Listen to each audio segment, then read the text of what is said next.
जय श्री राम, जय श्री राम, जय श्री राम।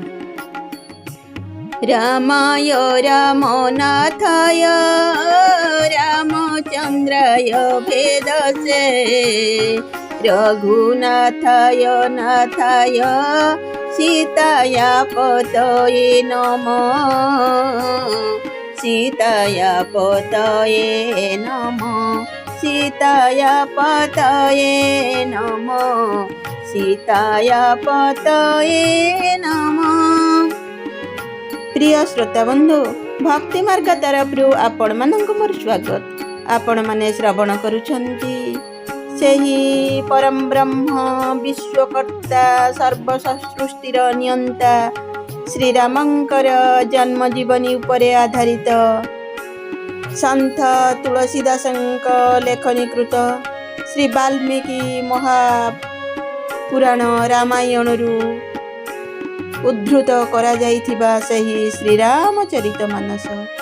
सही श्रीरामचरित मानस रे श्रीराम बर बेशरे जनकपुरी को यात्रा करुछंती। तांकर रूप बेश ओ अश्वर वर्णना अतीब आकर्षणीय होइछि, जहा सरस्वती मध्य वर्णना करि परिबे नाही। शिव सेही श्रीरामंकर विश्वरूप देखि अतीब स्तंभीभूत हो जाइछंती। तांकर पंचदश नयन थिबारु से अत्यंत खुशी होइछंती। ताहा तांकु बहुत भल लागिछि। ए पर्यंत आपण माने श्रवण करिथिले। आसंतु आगकु जिबा आउ कोन हेउछि संपूर्ण रूपे श्रवण करिबा। नारायणं नमस्कृत्यं नरो चैवं नरोत्तमं देवीं सरस्वतीं व्यासं ततो जयमुदीरयेत्। मूकं करोति वाचालं पङ्गुलं लङ्घयते यत्कृपातमहं वन्दे परमानन्द माधव, परमानन्द माधव, परमानन्द माधव। हरिहित सहित रामुजा बाजहे रमा समेत रमापति मोहे।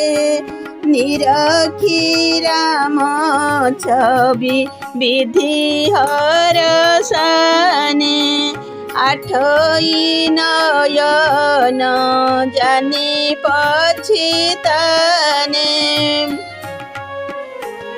भगवान विष्णु जेतेबेले प्रेम पूर्वक श्रीराम को चाहिदेले, सेतेबेले स्वयं सही रमणीयतार मूर्ति लक्ष्मीपति मध्य लक्ष्मी समेत मुग्ध होई गले।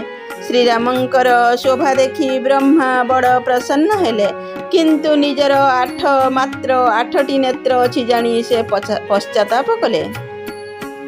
शूरसेन पौर बहुत उत्साहु विधिते ढेओड़लो चनलाहु।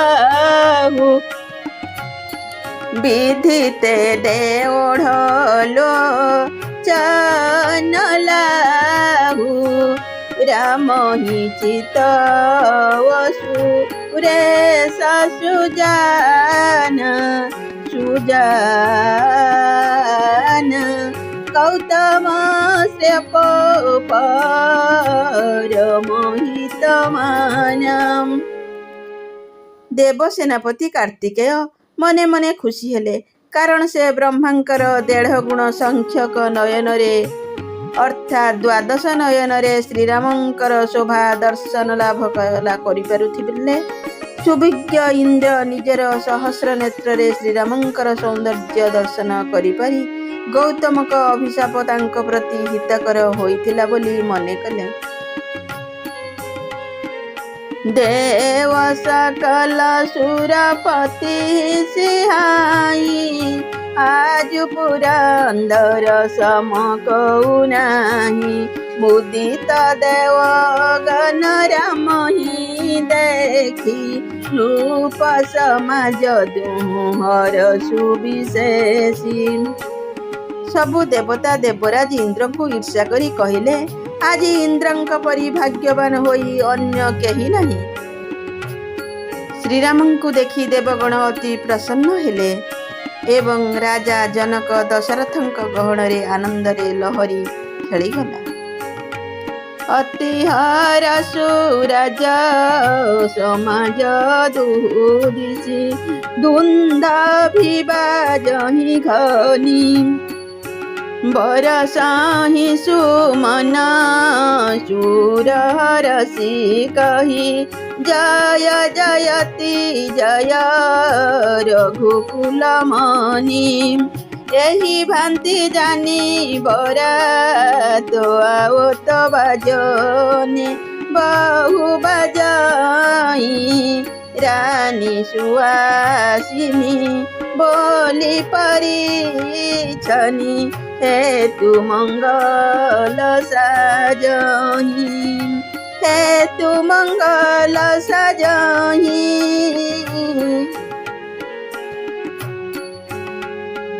उभय पक्षर राज समाज रे हर्षर लहरी खेलुथाए एवं खूब जोरे दुंदुबी बाजुथाए। देवता माने प्रसन्न होई रघुकुलमणि श्रीरामंकर जय हेउ बोली कही पुष्पवृष्टि करुथिले। एहीपरि भावरे बरयात्री माने आसुथिबार जानी विभिन्न प्रकार वाद्य बाजिला एवं राणी ज्वाई बंदापना सधवा स्त्री मानंकु डाकी मंगल द्रव्य सजाड़िबाकु लागिले। सजी आरती अनेक विधि मंगल सकल सवारी चली मुदती परिछनि कारण जगगामिनी वर नारी गजगामिनी वर नारी। अनेक प्रकार आरती सजाई एवं मंगल द्रव्य सबु यथायोग्य सुसज्जित करी गजगमनी सुंदरी स्त्री माने आनंद मनरे वंदापना करिबा निमंते चलिले। विधु बदनी सब मृगलोचनी सब निजतन छबिरति मधुमोचनी पहिरे बरन बरन बर चिरा सकल विभूषण सजे शरीरा। समस्त थिले चंद्रवदनी और मृगनयनी एवं समस्ते निज निजर सौंदर्य रे रतिंक गर्भ को मध्य खर्ब करुथिले। सेमाने विविध रंगर सुंदर शाढ़ी पिंधि थांती एवं अंग प्रत्यंगरे नाना प्रकार अलंकार मध्य पिंधि थांती। सकल सुमंगल अंग बनाई करही गान कल कंठी लजाई कंकन किंकिनी नूपुर बाजही चाली बिलोकी काम गजला जही।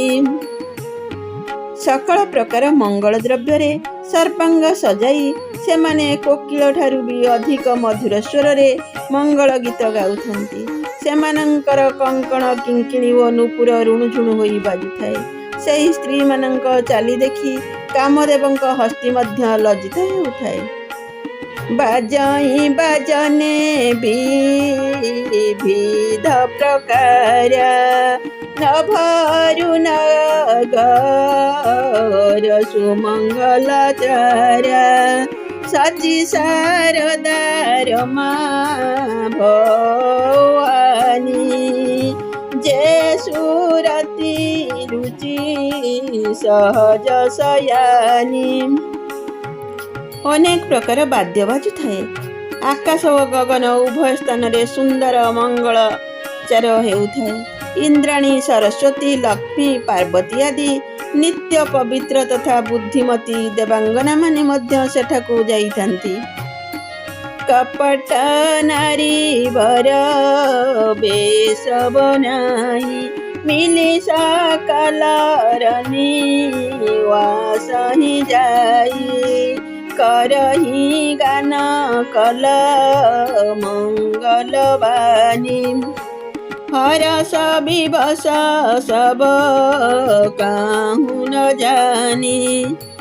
ସେ ସମୟରେ ସମସ୍ତେ ସୁନ୍ଦରୀ ନାରୀର ଛଦ୍ମବେଶ ଧରି ଯାଇ ରାଣୀ ମହଲରେ ପହଞ୍ଚିଗଲେ ଏବଂ ଅନ୍ୟମାନଙ୍କ ସହିତ ମିଶି ମନୋହର କଣ୍ଠରେ ମଙ୍ଗଳ ଗୀତ ଗାନ କରିବାକୁ ଲାଗିଲେ। ସମସ୍ତେ ଆନନ୍ଦରେ ଅତ୍ୟନ୍ତ ତନ୍ମୟ ହୋଇଯାଇଥିବାରୁ କେହି କାହାକୁ ଚିହ୍ନି ପାରିଲେ ନାହିଁ। को जान केहि आनंद बस सब ब्रह्मवर परिछन चली कलगान मधुर निशान बरसाही सुमन सुर शोभा भली आनंद कंदु बिलोकी दुल्लहु सकल हिहर शीत भई अम्बज अम्बक अम्बुमगी सुअंग फूल काओली छई। किए बा काहाकु चिन्हिब? आनंद परवश होई समस्ते बरबेशरे आसीथिबा ब्रह्मांकु वंदापना करबाकु बाहरी पड़िले। समस्ते मनोहर गीत गाउथांती, मधुर नादरे नागरा बाजुथाए, देवता माने पुष्पवृष्टि करुथांती, मनोहर शुभा विराजुथाए। आनंद कंद बरकु देखि सकल नारी अपार आनंद लाभ कले। सेमानंकर कमल नयनरु प्रेमाश्रुर जलधारा बही आसिला एवं सुंदर अंग प्रत्यंगरे पुलक खेलीगला। जो सुख भासिया मातु मन देखी राम बर बेसु सोन सकही कही कलप सत सहस शारदा शेषु शारदा शेषु। श्रीरामंकर बरवेश देखि सीतांक माता सुनयना देवींक मनरे जो आनंद जात हेला ताहा हजारे सरस्वती ओ शेषदेव 100 कल्प पर्यंत कहिले भी सरिब नहीं। बंधु माने आजि पई एतिकी, पुणी साक्षात हेब आगामी अध्याय। भीमस्यापि रणुभंग मुनिरापि मति भ्रम जदि शुद्धम शुद्ध वा मम दोष न विद्यते मम दोष न विद्यते मम दोष न विद्यते।